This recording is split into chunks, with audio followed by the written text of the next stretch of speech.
Merci Eric.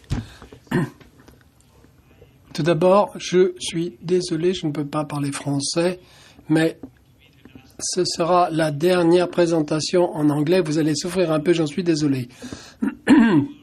Merci d'assister et je remercie également tous les participants. Je suis très heureux de les voir. 200 personnes. Donc, je suis vraiment très content. Dans cette présentation, je vais résumer un certain nombre de résultats que nous avons constatés en travaillant sur ce projet avec des précurseurs de goût. Je ne vais pas répéter les explications concernant les précurseurs parce que le professeur l'a très bien expliqué ce matin. La façon dont les précurseurs, la nature des précurseurs, mais quelques rappels toutefois, afin de se souvenir que ces précurseurs aromatiques sont des molécules, des composés non volatiles qui donnent l'arôme, qui libèrent l'arôme.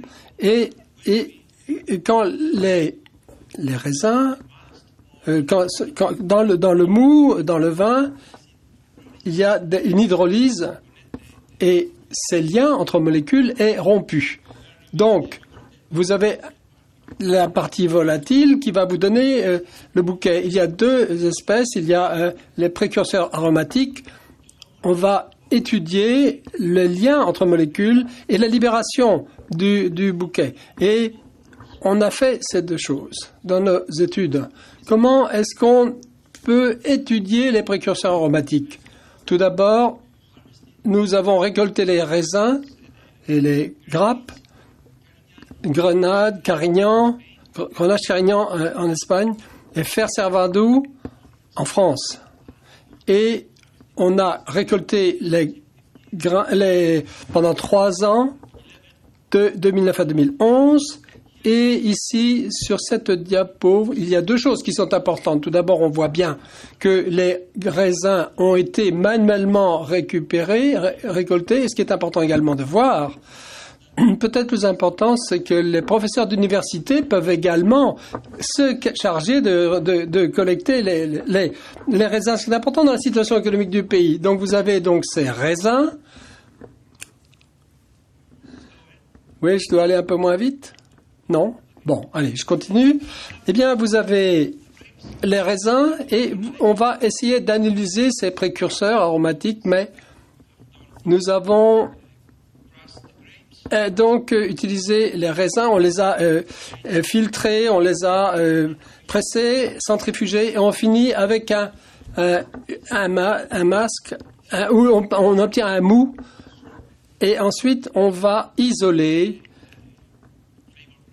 les précurseurs aromatiques. Donc, on va enlever ces précurseurs des raisins ou du mou et après cette isolation, on enlève donc ces précurseurs et puis on peut travailler sur ceci. Voilà la façon dont on procède. On va percoler, on fait passer le vin, on l'injecte dans ces petites fioles. Ça, c'est donc les molécules.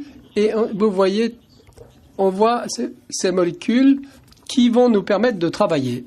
Donc, après cette étape, eh bien, nous pouvons soit analyser directement les liens entre molécules qui donnent ou alors on peut libérer les molécules et analyser avec chromatographie gazeuse.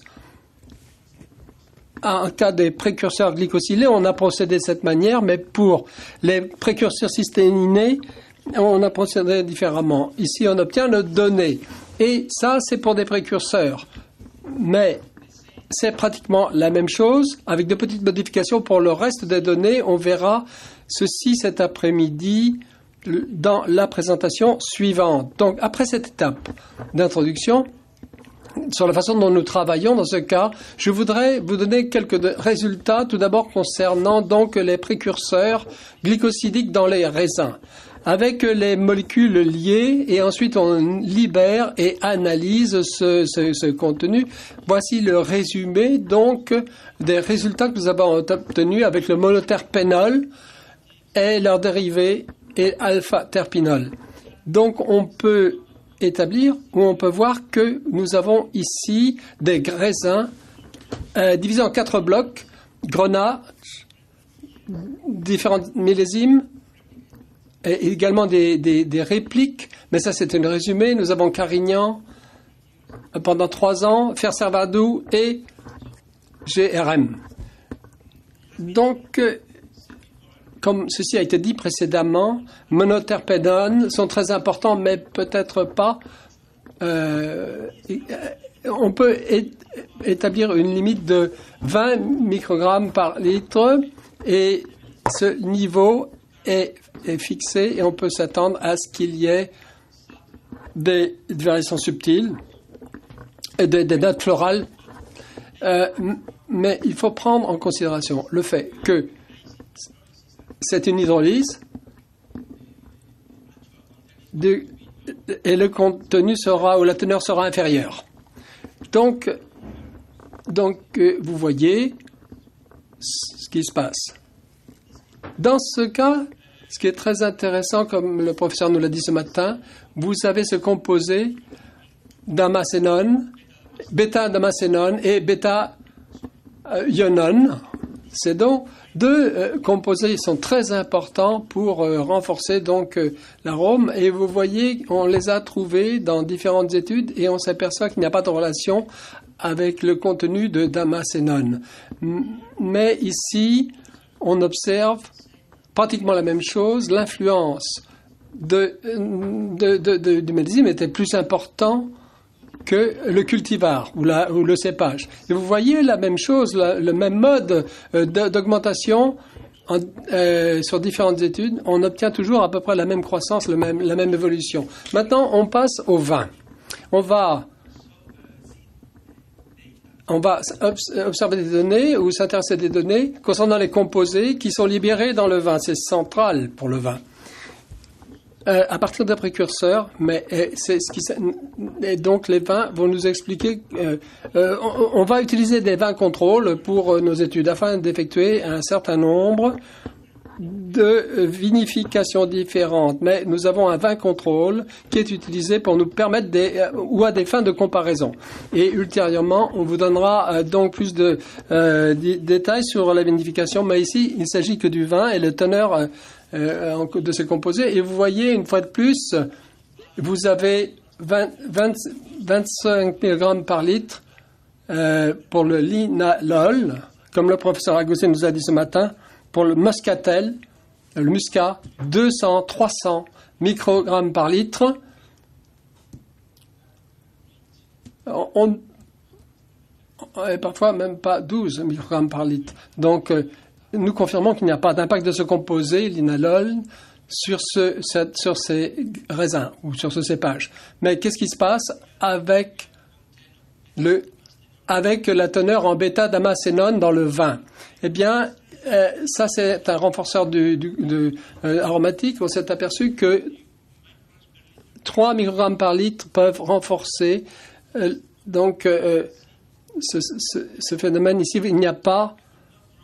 Je ne tirerai pas de conclusion des cépages à partir de ces données, comme je vous l'ai dit précédemment, car dans nos expériences précédentes à Toulouse, on n'a pas trouvé de relation avec les cépages.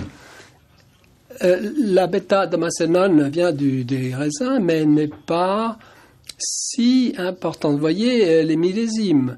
Un autre facteur est plus important que cela, sur ce vin.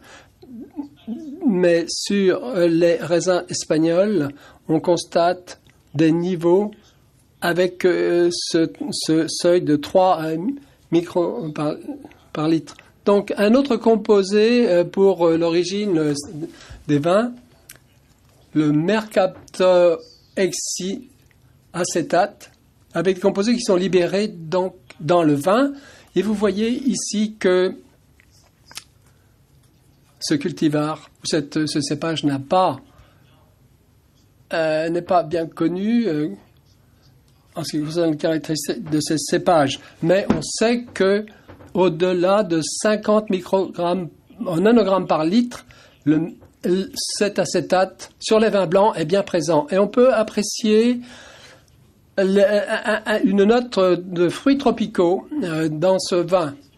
Seulement dans le cas de l'année 2010, mais autrement, vous voyez que ça n'a pas un impact significatif en ce qui concerne nos données, en tout cas. Pas un niveau très important. Maintenant, excepté ce que je viens de dire, on a également étudié les dates des récoltes pour les vins rouges. On a récolté les raisins 7 jours avant la maturation finale et également à maturité. Dans le cas de Fer Servadou, on a observé au niveau des notes de goût, il y a une augmentation des légumes et ceci du goût de légumes. Et nous avons trouvé une bonne corrélation avec la décroissance de l'IBMP et la décroissance de 43% du MMP également. Dans d'autres cas, pour les grenaches, on a constaté une augmentation de la note épicée et également une corrélation avec l'augmentation du guaiacol et de l'éthyle de vanillate. Donc, en conclusion, qu'est-ce qu'on peut retirer de ces expérimentations au niveau du projet? Eh bien, les monoterpénols proviennent des précurseurs glycosidiques et on présente une signification, un sens très, non pas beaucoup d'importance sur l'arôme. Les quantités de bêta-damascénone vont renforcer la note fruitée dans les vins rouges étudiés et on a confirmé l'influence très forte du millésime sur la teneur de ces molécules ou de ces composés dans ces vins. Et voilà, c'est tout ce que j'avais à vous dire. Merci.